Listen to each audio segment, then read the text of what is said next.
네, 이런 생각을 했어요. 일단 그 건물을 본 느낌 자체는 뭔가 멋있긴 한 것 같은데 이게 어울릴까 말까 그 동네. 고개를 좀 갸웃갸웃하게 만드는 건물이긴 하잖아요. 자세한 얘기는 전문가를 한번 모셔서 들어보도록 하죠. 건축 칼럼니스트 구본준 기자 모셨어요.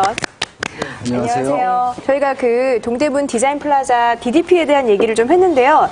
일단은 저는 첫 느낌이 그냥 건물 자체만 놓고 보면 각진 건물이 아니잖아요. 이렇게 네. 손으로 조물조물 둥글둥글하게 빚어놓은 느낌 같아요. 그러니까 저는 그 곡선에 대한 아직까지 이제 제가 건축하는 사람이 아니라서 그런지 모르겠지만 약간의 의아한 부분들도 많고. 부 기자님 느끼셨겠지만 썩 아직까지 느낌이 좋지 않아요. 일단 모든 건물들이 처음에는 좀 당황스럽습니다. 왜냐하면 좀 건물하고 사람도 친해지는 시간이 필요하거든요. 사실은 굉장히 세계적으로 유명한 건물들도 처음에는 굉장히 많은 욕을 먹거나 지금까지도 욕을 먹는 건물들이 있어요. 네. 걸작이라고 평가를 받는데 한편에서는 이건 졸작이다.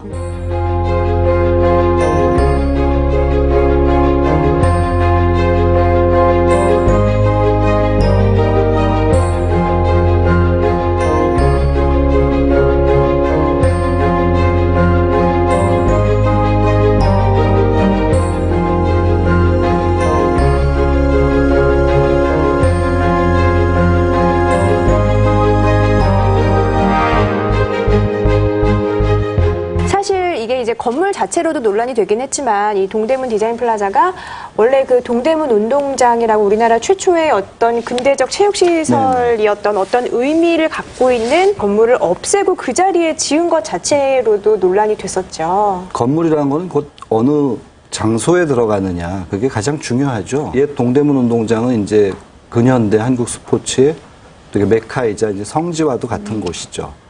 그리고 지금 더 중요한 건 이제 삶의 현장인 거대한 시장이 정말 이렇게 밀집되어 있는 곳은 세계적으로도 찾아보기 힘들거든요. 그러다 보니까 이제 좀 새로운 어떤 건물이 들어서게 된 건데 이 건물에 대해서 이렇게 안타까운 거는 사실은 이런 걸 짓기 시작했을 때 논의가 활발하게 펼쳐졌으면 좋은데 그 대부분의 이제 건물의 운명이 그렇습니다. 이제 막상 등장하고 나면 이럴 줄은 몰랐다. 이제는 뭐 너무 좋다, 또 너무 싫다 이런 반응들이 나오는데요. 사실은 이 건물은 그 디자인 자체는 정답은 없어요.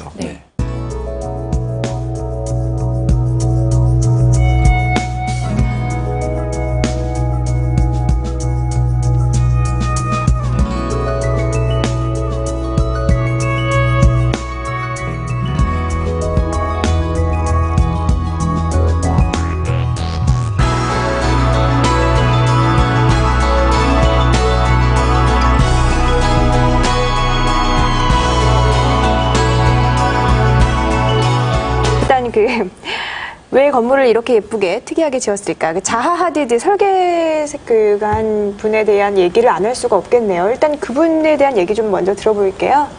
네, 이 자하 하디드라는 건축가는 굉장히 원래 논쟁적인 건축가였습니다.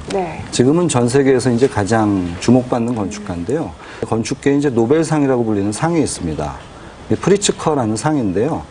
그 다른 상들이 별로 없다 보니까 이 프리츠커상 수상자가 굉장히 주목을 받아요. 세계에서 가장 인정받는 건축가들이 가장 받고 싶어하는 상이죠.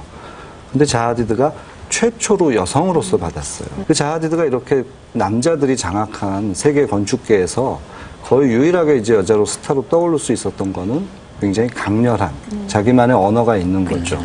누가 보더라도 눈길을 확 사로잡는 그런 인기에 힘입어서 한국에서도 자기 작품을 남기게 된 거죠. 자하 하디드가 현대인들의 취향에 맞게 그리고 강렬한 랜드마크를 원하는 세계 지자체들의 욕망에 좀 적합한 건축가로서 각광을 받는 거죠. 혹시 건축 전문가가 맞으시네요? DDP가 뭐의 약자인가요? 동대문 디자인 플라자. N파크까지 들어갑니다. N파크까지요? 그럼 DDPP인가요? 이제 줄여서 DDP까지만 쓰는 거죠.